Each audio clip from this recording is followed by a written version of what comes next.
Hello, clever people, and welcome to my review for Guardians of the Galaxy Volume 2.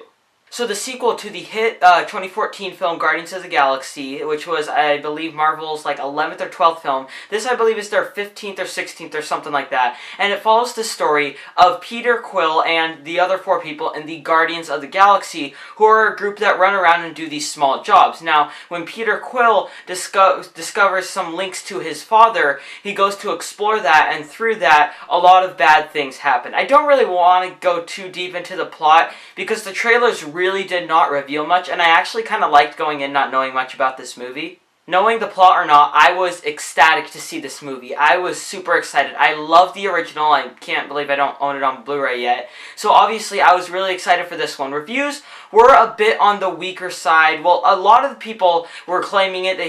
Claiming that it was great, said that it was awesome. On the other side, there are a lot of people that were saying it's one of Marvel's worst. So I went in expecting probably a good movie, probably nothing great though, and what I came out with was something that was even better than my expectations. Don't listen to the people who give this film like a 7 out of 10 or below. Sure, their opinions are valid, but I honestly can't see where they're coming from because this movie is absolutely amazing.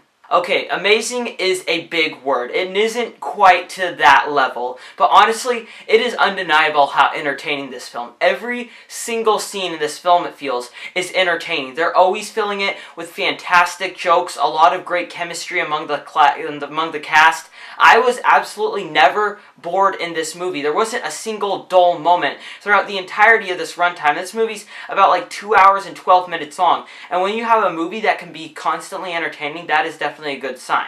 From the opening, you're already caught back into this movie, because they have this opening shot that is basically Baby Groot running around to the song Mr. Blue Sky by Electric Light Orchestra, and that was a perfect way to open this movie. You know immediately, one, the difference between the big Groot and the little Groot, which honestly, Baby Groot, he was an awesome character. But you are already launched back into this world, these ragtag group of people that are most likely going to die in every situation, but always somehow make it out of it, that always somehow become the heroes of the situation. And just through that one take opening, you already felt like you were put back in this universe. And from there, it just kept on becoming more and more fun. You're immediately with these characters again, these extremely strong characters that they set up in the previous one. You already felt like you were sort of friends with them in the last one. And when you come here, you're definitely immediately locked into the story and whatever they're going to go through.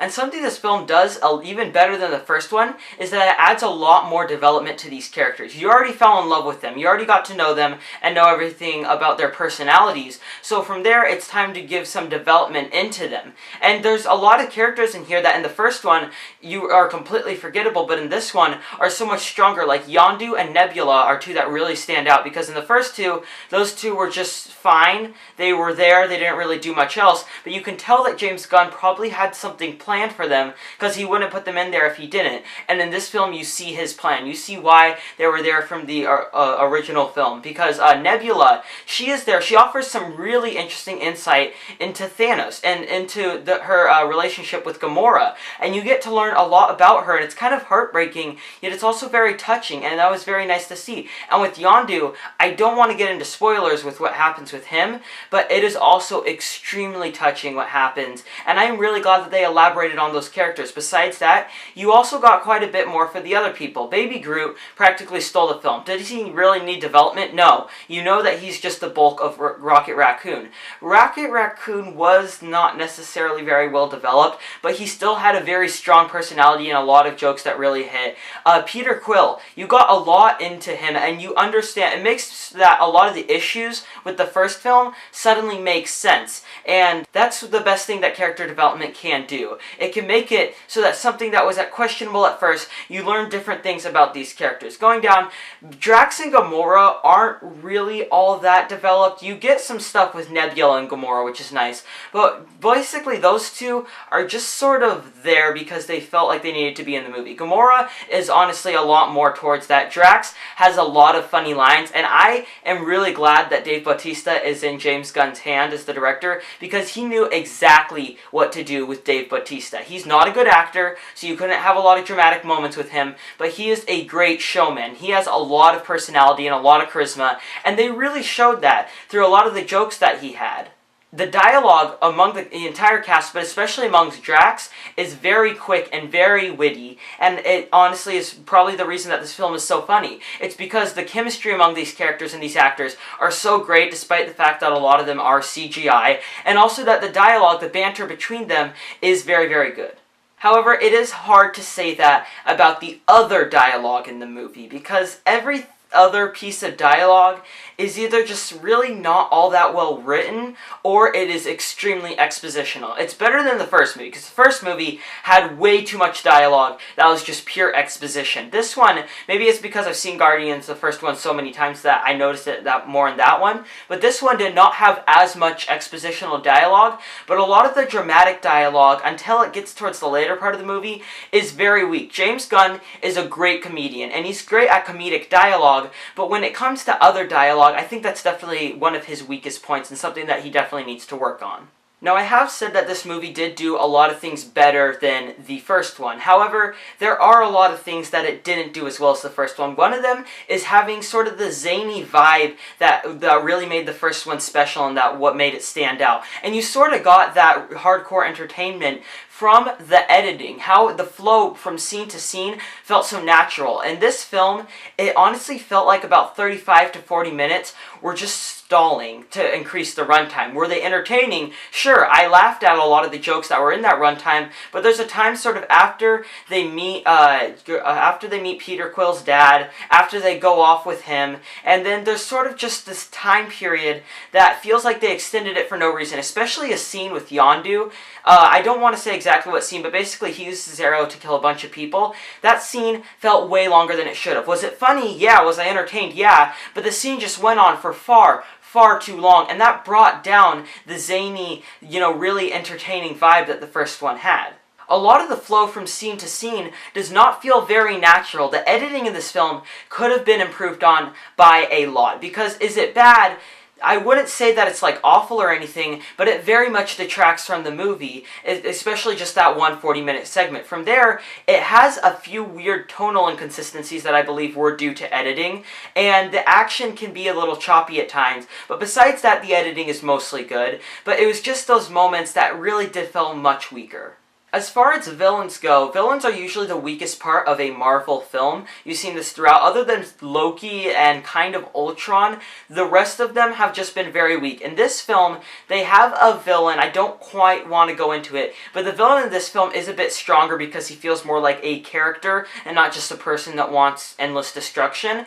But when it came to the other antagonists, the Golden People, their motivation threw everything off. It's because it happens in the first 5 minutes. It's because Rocket steals like 5 batteries, and because of that, they want to kill the Guardians of the Galaxy. And I don't know, maybe there was more motivation in there that I sort of missed out on, but that's all I got from them. It's that Rocket stole some batteries, so now they feel the need to go after them, waste all their ships, just so that they can kill people. And I don't really understand their motivation there. And they continued on throughout the rest of the movie, and it wouldn't surprise me if they're in Volume 3. And I really hope that James Gunn can work on that, because besides about one scene that they have with the Golden People, they are extremely weak, and they really feel like they were just there to sort of have cannon fodder in certain scenes.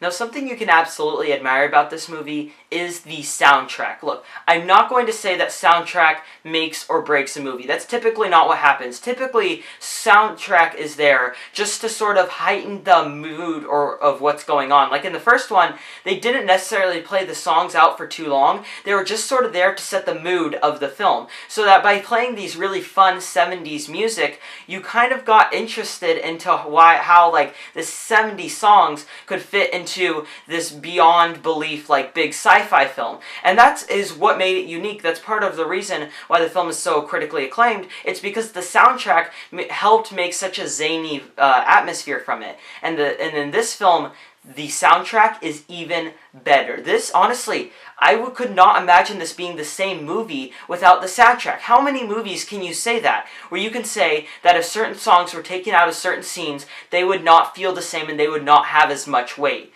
Honestly, a lot of the music in this film is absolutely perfect, whether it be the scene I mentioned before where Yondu's killing a bunch of people, where the song there was practically perfect, or even the song at the very end that made such an emotionally strong ending just through the song. And I went home and I listened to that song over and over, and I thought of Guardians of the Galaxy Volume 2 each and every time. And when a soundtrack can be that strong to the point that it's part of a movie, it's not just that they took a random intern's, iPod and put a shuffled playlist. They put a lot of thought into it. They planned it out meticulously into how long a song should go, what it should do, and the soundtrack absolutely is something that I'll want to pick up or something that I'll want to download on my phone and listen to when it comes out.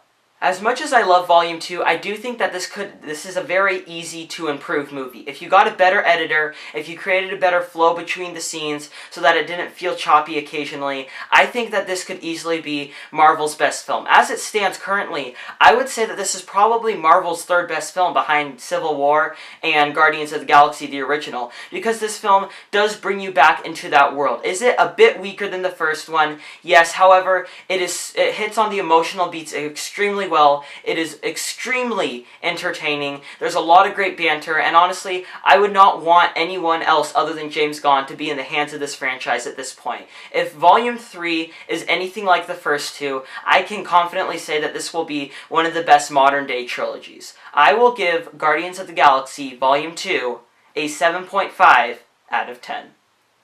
Alright, that concludes my review for Guardians of the Galaxy Volume 2. What are your thoughts on this film or the original? Comment in the comment section below and let me know. I'm Robert Burke, and this has been The Clever Critics. Goodbye.